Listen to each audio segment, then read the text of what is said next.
Good morning, Bucknutters. Welcome to the Bucknuts Morning 5 here on Wednesday, May 19th, 2021. I am Dave Biddle. I am joined by Matt Baxendale. Bax, right at the top here, there is a corner in the transfer portal named Caleb Evans. He's from Tulsa, who Ohio State will actually play this season, Tulsa. Caleb Evans, 6'2", 188 pounds. He has offers from Texas, Notre Dame, Nebraska, and others. Ohio State has not offered him backs, but Tony Alford is now following him on Twitter. Maybe that's a precursor to the Buckeyes offering. We shall see. Now, I don't think a Caleb Evans would come right in and start at Ohio State, but they need depth at corner. And who knows, maybe he would start. He graded out pretty high by Pro Football Focus last year. What are your thoughts on this development? You think Ohio State should be interested? Will they be interested in a Caleb Evans, Bax? Well, he's 6'2", so that's a pretty good start for a cornerback who's already played at the college football level. The kid was a part of the class of 2017. He was he was rated like a .79. He was a two-star recruit. Was a decommit from Kansas, ended up at Tulsa, and now it seems like most of the big boys are after him. I think it's telling that OSU's trying to recruit some depth at corner, which I think as we talked about last week in this space, they have a lot of unproven players. So maybe this is more of a consistent option for them to bring in, to think maybe there could be some potential here. Reality is if Texas and Notre Dame and everybody else is interested in them, then I guess Ohio State's not too far off their rocker here if they end up pursuing him as well. I think a bigger question is, being that he's originally from McKinney, Texas, are we going to be able to pull him up to Ohio State, or are you more interested in going somewhere like UT? So I'm interested to see how this plays out with a Caleb Evans. He's certainly intriguing, though. And it's not every day Ohio State goes after a player with only 1 or 2 years of eligibility left. So we'll see. Time will tell. My magic oracle is currently not working, so I guess I'm going to wait and watch it just like the rest of it. It's very interesting that Alfred's following him. Yeah, it reminds me a little bit of Jonah Jackson. Obviously not the same position. Jonah Jackson, an offensive guard, a Caleb Evans, a corner, but people are like, wow, come on. Jonah Jackson was a 2-star kid coming out of high school and played at Rutgers. Is he really going to be able to help Ohio State? Yeah, he helped Ohio State a lot. He graded out extremely high his 1 year at Ohio State and was a 3rd-round pick, and I believe started every game as a rookie with the Detroit Lions. So we'll see with the Caleb Evans. One thing we know about Ryan Day, he does a good job of adding players to the portal. Justin Fields and Trey Sermon are at the top, but Jonah Jackson, like I just mentioned, is another one that worked out really well. He also brought in Gunnar Hoke just for depth. That didn't really work out well or bad. That was just he needed another scholarship quarterback just for depth. So yeah, one thing Ryan Day has always done is add at least one guy in the portal. We'll see if a Caleb Evans is the next one that they will add, Bax. Well, and the other thing about Ryan Day in the portal is that, with the way that the game is going today and the way you have with the impending, everybody gets a free one-time transfer, you're going to see a lot more portal action. Like, for those of you who are old school Bucknutters who have listened to the Bucknuts Morning 5 since it was the Bucknuts Weekly podcast, or all these other the Bucknuts Morning Hour, Front Row Radio, Front Row Radio, yes sir, Radio, the Bucknuts Show in Dayton, you name it, we've done 800,000 of these. We always think from a recruiting perspective, largely as being high school kids, right? Like, Ohio State has rarely chased even junior college kids, much less the transfer market, where they've had a few high-profile transfers, the Justin Borens of the world, right? But at the end of the day, most of Ohio State's players have came from the high school ranks. I'm not so sure the transfer portal isn't going to become a more and more important part of what Ohio State does in the future with one-time transfers. You may see a lot of kids like, for example, a Caleb Evans, who were a 2-star kid out of high school, go somewhere for a year or two, burst onto the scene, and then they realize maybe they're a little bit better than somebody who should be playing at Tulsa. Maybe they should be playing at Texas or Ohio State or whatever other big name there is. Or they can also take better advantage of their national likenesses and everything, right? So I think this is going to be an increasing part of what Ohio State does in recruiting. So we might as well get friendlier and friendlier with the transfer portal guys, because this is the way this is going.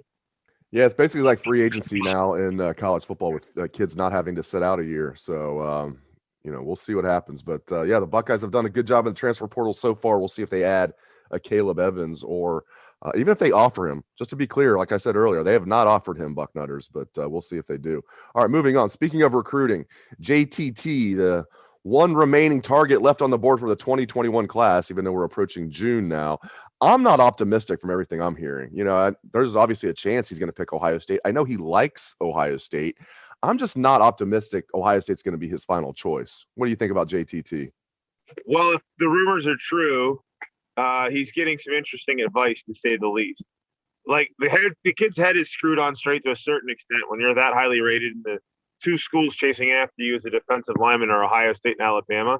He's waiting to visit to make his decision. And obviously that could change a lot, right? But, we're hearing various things like, oh, well, Oregon's convincing him he's going to be the next Thibodeau and play defensive end. Wrong. If anybody's ever watched this kid, he's a defensive tackle, and he's a really good one. So I right now, the tea leaves aren't really looking like they're headed Ohio State, but at the end of the day, you have to let the kids get their visits in.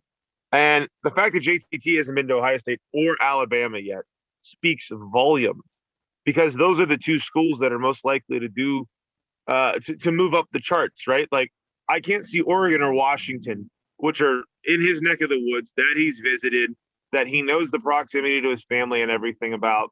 I can't see either of them doing anything new that he doesn't know about, right? Washington's trying to convince him he can play basketball at the same time. Wrong. That doesn't happen. Oregon's trying to tell him he can play defensive end. Wrong. He's going to be a defensive tackle, and we all know it.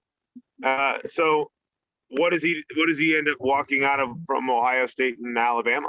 Whenever those visits are finally set up and we know when they're happening, I'll be interested to see the order, and I'll be interested to see the dates. And I think we're all going to be parsing very much information. But this is a kid who isn't just going to sign anywhere, right? He's just going to enroll for summer classes because it's already so late in the process that, there's nothing that he needs to sign. He's eligible to go right away to summer camp. So I think there's time for this to play out, but I'm not optimistic right now like I would have been back in, say, January, simply because of the fact that we're hearing a lot of stuff and smoke around the Oregon situation. But that's my 2 cents. Let's switch gears and look at the current team. I want to look at defensive tackle. We know Haskell Garrett's going to be one starter for the Buckeyes this year. Thank goodness he's coming back for a 5th year. So Haskell Garrett's obviously going to be a starter. Who's going to line up next to him? I'm sure they're going to rotate guys, but Teron Vincent's going to be in the mix. Teron Cage, there's going to be some others. Antoine Jackson. Do you think it's going to be Teron Vincent? Who's going to be the starter next to Haskell Garrett? Yeah, I actually think it's going to be Teron Cage. He looked good in the spring. We heard a lot of really good things about him. He's a kid who's been developing for a couple of years. He strikes me as the kid who's going to end up being at least the first crack next to Haskell Garrett. But it's going to be between Vincent and Garrett as the two guys Vincent and Cage as the two guys next to Haskell Garrett. I think you're going to see a rotation. It's not like one of them is going to get 90% of the reps and the other one's going to get 10%. I think it's going to be 60-40. And I think you have some of the younger guys that are going to sort of work their way into it, right? We've heard a lot of stuff about Ty Landers being similar to his big brother and having a little bit of a motor. I'm interested to see if he can work his way on the field. You've also Ty Hamilton. Or Ty Hamilton, my bad. Ty Hamilton, not Ty Landers. So I wish BB Landers had a brother. But I think that would be certainly something that we could see playing out. And then at the end of the day, too, when you have the quality of defensive ends that Ohio State does, you're going to see that Rushman package we really didn't have last year a lot, right? You think with having Tyreek Smith, Zach Harrison, and now Jack Sawyer, you're not going to see those three on the field in 3rd and 6 or 3rd and 7 situations with Haskell Garrett as the only D tackle. Like, of course you're going to see that because you have the depth for it. So it's one of those spots where Cage is the front runner to me right now. I think Vincent's giving him a good battle. You're going to have depth. And at the end of the day, I think it's going to be another really, really good defensive line for Ohio State. Moving down to defensive end, we know Tyreek Smith is going to be one starter. I have Zach Harrison penciled in as the other starter, but we'll see, man. I mean, he looked good as a true freshman. Obviously was a 5-star prospect last year. I don't know what the deal was. He just didn't look good. I'm not sure what to expect out of Zach Harrison this year. What do you expect out of Zach Harrison? Awesomeness, to be blunt. Everything we've heard about him in the spring is that he's finally got his mental game straight. Like, the kid's always been a physical freak. He's had all the tools. That's why he was a top 5 recruit, the number 1 D end in the country, out of Olentangy, right in central Ohio. Look, this is a kid who it was really easy probably for things to go to his head. He had an awesome freshman year, just explosive in small opportunities. And then last year we were all expecting him to be really good. And I don't know if he didn't get the commitment level it took to be elite. I don't know if the weird year threw him off. I have a tendency to give a lot of players a pass for last year just because of how weird of a year it really was. And everything we've heard about Harrison now is that he's got his weight room game right. He's got his mental game right. That he's getting it together in a very positive fashion. Maybe the arrival of Jack Sawyer sort of woke him up and made him think, oh, I better be working or I'm not going to get on the field ahead of this kid. But I think Zach Harrison is going to have a big year. I think Zach Harrison at the start of the year isn't going to get the attention because the other teams are going to look at Tyreek Smith and say, all right, this was the best player we saw in film last year. And then Harrison's going to get 3 sacks and everybody's going to have to change their mind. So I expect Zach Harrison to be Zach Harrison this year. I expect him to be a guy that rockets up the mock drafts. I don't think he's going to be anything short of dynamic for Ohio State this year. So he's definitely my second starter in my head. And then, of course, the wunderkind that is Jack Sawyer is going to be in the mix to spell both right away. He's the best freshman defensive lineman we've had since Nick Bosa. Yeah, I love the depth there. I mean, in addition to Sawyer, and you're right, Sawyer's going to play a lot. I mean, you have Javonte Jean-Baptiste, who's played a lot of football. Tyler Friday entering his 4th year. So love the depth and the talent at defensive end. All right, last thing, let's move to the offensive side of the ball. And we've talked a lot about some of the freshmen like Marvin Harrison and Mecca Buka. We've obviously talked a lot about, Garrett Wilson and Chris Olave. Where are you at on Jackson Smith and Jigba? Because I think he could break out with a huge year this year. I think he's the reason that Jamison Williams transferred, if I'm being real honest. I think Jackson Smith and Jigba is the number 3 guy right now. And I think he's going to play a much more prominent role than last year where Olave and Wilson were, number 1 and 2 run away. And then Jeremy Ruckert was the 3rd leading receiver. JSN is too good. Is the simple answer, right? And he's too good in a spectacular fashion, right? Remember his first game against Nebraska where he scored that random touchdown where it looked like he was out of bounds until you saw the replay and he was blatantly in bounds. So this is a kid that has every physical tool. He's big. He can go. I think JSN is going to be a really good player for OSU this year. And if it wasn't for the absurd amount of talent you have in the wide receiver room at Ohio State right now, he'd be a number 1 level receiver. So I think that JSN is going to have a very big year for OSU.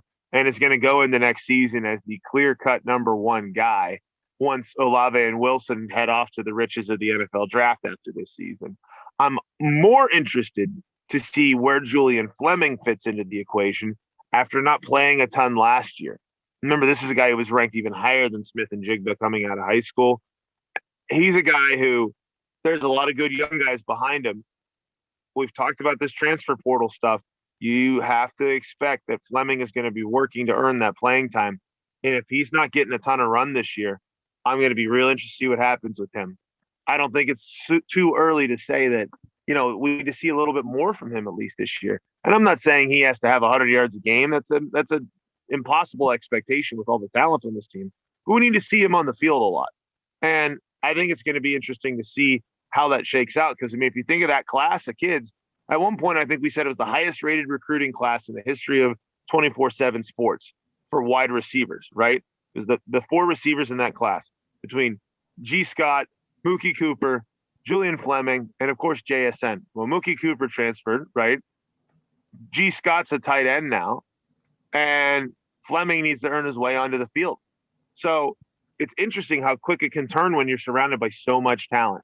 But we could talk about wide receiver for an entire show plus some, and it would have to be front row radio an hour long before we ran out of topics. So I'm really interested to see how that shakes out this year with JSN and with Fleming coming off of, very different freshman years.